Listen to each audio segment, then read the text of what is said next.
Bonjour à tous. Comme chacun sait, la natalité dans le monde occidental est extrêmement faible, souvent en dessous du taux de renouvellement de la population qui est de 2,1 enfants.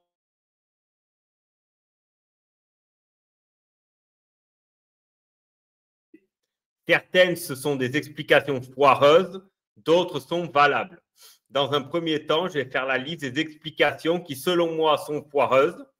Et ensuite, je vous donnerai ce qui, selon moi, sont des vraies raisons qui expliquent cet état de fait. Alors, on va commencer par les raisons foireuses. Alors, la première qu'on entend souvent, c'est l'émancipation des femmes. Selon cette théorie, depuis qu'elles sont rentrées dans le marché du travail, eh bien, elles auraient décidé de ne plus avoir d'enfants. Je n'y crois pas. Ça retarde certes l'âge où elles ont leur premier enfant. Ça, c'est vrai, il n'y a pas de doute là-dessus. Mais ça n'explique pas le fait qu'elles fassent moins d'enfants. En tout cas, pas à mon avis. Deuxième raison foireuse, selon Daniel Conversano, ce serait la faute aux méchants médias qui font la promotion du fait de ne pas avoir d'enfants. D'ailleurs, dans un de ses lives, il a critiqué des médias qui donnaient le coût d'un enfant qui serait de 200 et quelques mille euros jusqu'à leurs 25 ans. Même si c'est vrai que cette propagande existe, ça n'explique pas la dénatalité. D'ailleurs, si cette propagande a un écho chez les gens qui l'écoutent, c'est en grande partie dû aux raisons valables que je vais donner par la suite. C'est plus une conséquence qu'une cause. Vous allez comprendre pourquoi. L'autre raison foireuse qu'on donne souvent, c'est le recul du poids de la religion dans la vie des Français. Cette explication n'est selon moi pas valable. Alors certes, la religion a moins de poids que ce qu'elle a eu dans le passé, mais ça c'est vrai dans la majorité des pays d'ailleurs, en tout cas européens. Mais ce n'est pas pour cette raison que l'on ne fait pas d'enfants. Ça n'a rien à voir selon moi. S'il y a une raison une corrélation, elle est somme toute assez faible. L'autre raison, c'est le coût de la parentalité qui est très élevé, effectivement, en tout cas qui peut l'être, n'est selon moi pas une cause valable, car même s'il est vrai qu'il est beaucoup plus cher d'avoir des enfants en 2025 par rapport aux décennies précédentes, la réalité, c'est que c'est encore une fois une conséquence plus qu'une cause. On va y venir. Vous allez comprendre pourquoi c'est plus une conséquence qu'une cause. Le dernier point qui est selon moi une justification foireuse, c'est la fameuse éco-anxiété, notamment présente chez les jeunes. En fait, c'est un prétexte utilisé pour ne pas se responsabiliser et assumer son choix de ne pas avoir d'enfants. En fait, c'est ce réflexe qui est très présent chez beaucoup de peuples et aussi chez les Français, qui est en fait de tout remettre sur le dos des autres, culpabiliser les générations précédentes, en l'occurrence pour la question environnementale, qui permet en fait de se déculpabiliser et de ne pas assumer qu'on n'a pas d'enfant parce qu'on ne veut pas, tout simplement. Maintenant, je vais vous donner les raisons qui, selon moi, sont valables. Encore une fois, c'est mon avis. Dites-moi en commentaire d'ailleurs ce que vous pensez, si vous êtes d'accord avec moi ou pas. Alors, la première raison, c'est la situation économique dégradée, qui se compose en deux grands points. Alors d'abord, vous avez ce que j'appelle l'instabilité professionnelle. En effet, aujourd'hui, par rapport aux décennies passées, l'emploi est plus précaire. Les CDI de plus en plus rares et à contrario, les CDD et les boulots précaires sont plus nombreux. Le chômage est évidemment beaucoup plus élevé qu'avant. Les salaires stagnent alors que l'inflation présente est bien plus élevée que ce que disent les chiffres officiels. C'est un vrai sujet, mais qui n'est pas l'objet de la vidéo. La confiance en l'économie qui ne va pas en s'arrangeant.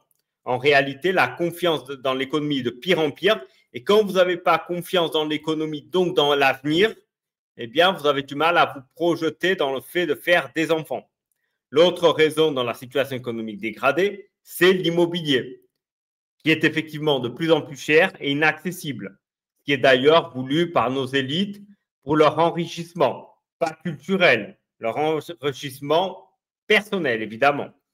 Quand vous êtes une famille et que vous vous dites, allez, on va faire un enfant, l'idée est tentante, mais quand vous pensez qu'il va peut-être falloir changer de logement, eh bien finalement, vous renoncez à l'idée d'avoir des enfants, car vous serez dans l'incapacité, notamment financière, d'avoir un nouveau logement, ce qui est effectivement un vrai problème.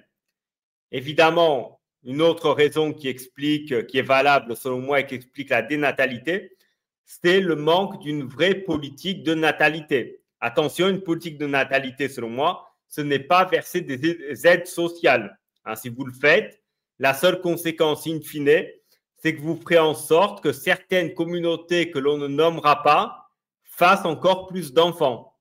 Indice, l'une de ces communautés que l'on ne va pas nommer, moi je la surnomme la communauté de la haine. Hein, je vous laisse deviner laquelle c'est. Il faut plutôt mettre en place une vraie politique économique pour redonner confiance aux agents économiques. Ainsi, ils pourront faire des enfants car ils seront plus sereins quant à leur avenir. Ça, c'est une vraie politique de natalité efficace. Hein, les conneries de aide sociale, réduction d'impôts, machin bidule, laissez tomber. Si vous ne résolvez pas le problème économique, ça n'aura aucune conséquence à la fin. Ensuite, vous avez un dernier point qui est selon moi une vraie justification. C'est ce que j'appelle le cycle normal de l'humanité. Et oui, l'être humain est mené notamment par un réflexe qui est un réflexe de survie. Et le réflexe de survie se compose selon moi en 3 parties. Alors, vous avez la partie 1, qui est un peu le gros de l'histoire de l'humanité, c'est que vous aviez une forte mortalité infantile. Et donc, par conséquence, vous aviez une forte natalité pour compenser la mortalité infantile. Quand vous aviez des enfants et que vous saviez que si vous aviez 5 enfants, et 2 ou 3 allaient mourir avant leurs 5 ans, vous faisiez plus d'enfants pour augmenter la probabilité que votre lignée continue, hein, tout simplement. Ensuite, vous avez une partie 2 qui est advenue en Europe au 18e, 19e siècle, qui est la baisse de la mortalité infantile et la natalité qui restait forte, car comme le réflexe humain était de faire des enfants, ce réflexe est resté malgré la mortalité infantile qui a beaucoup baissé, ce qui a provoqué in fine une explosion de la population, notamment en Europe. Partie 3, pour compenser la baisse de la mortalité infantile, la natalité mécaniquement baisse.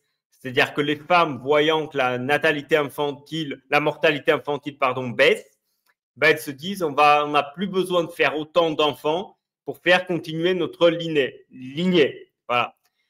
Donc certes, et cela arrive dans tous les pays du monde, certes, dans les pays en développement, ce qui est un euphémisme pour ne pas dire pays du tiers-monde, c'est en retard. C'est-à-dire que la natalité dans ces pays-là, même en Afrique, a une tendance à la baisse. Hein, tous les graphiques le démontrent.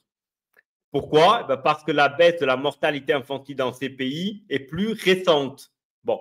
Et elle est plus récente et notamment elle est due ou elle est grâce, c'est selon, à la colonisation. C'est-à-dire c'est la colonisation qui a apporté la médecine occidentale qui a permis de baisser leur mortalité. Donc, comme la baisse de leur mortalité infantile est beaucoup plus récente qu'en Europe, c'est pour ça que leur chute de la natalité est aussi plus récente. Voilà. Ça, c'est selon moi les raisons. Donc, voilà. Dans cette vidéo, je vous ai présenté les raisons qui, selon moi, expliquent la baisse de la natalité. J'ai donné des raisons, selon moi, foireuses et des raisons valables. Dites-moi en commentaire ce que vous pensez. Si vous avez une autre raison à me dire, dites-le moi en commentaire et je ferai une vidéo React pour répondre aux raisons que vous m'avez données. Donc, voilà. En commentaire, vous me dites des raisons qui, selon vous, expliquent la baisse de la natalité au-delà de celles que j'ai dit. Et je ferai une vidéo React où je dirai si les raisons que vous m'avez données sont, selon moi, valables ou foireuses. Encore une fois, c'est un avis qui n'engage que moi. Vos avis, je les respecte. Si vous avez aimé cette vidéo, je vous invite à la liker, ça aide au référencement. Et si vous aimez le boulot qui est fait sur cette chaîne, je vous invite à vous abonner. Sur ce, moi, je vais profiter pour vous souhaiter une bonne journée et vous dire à très bientôt.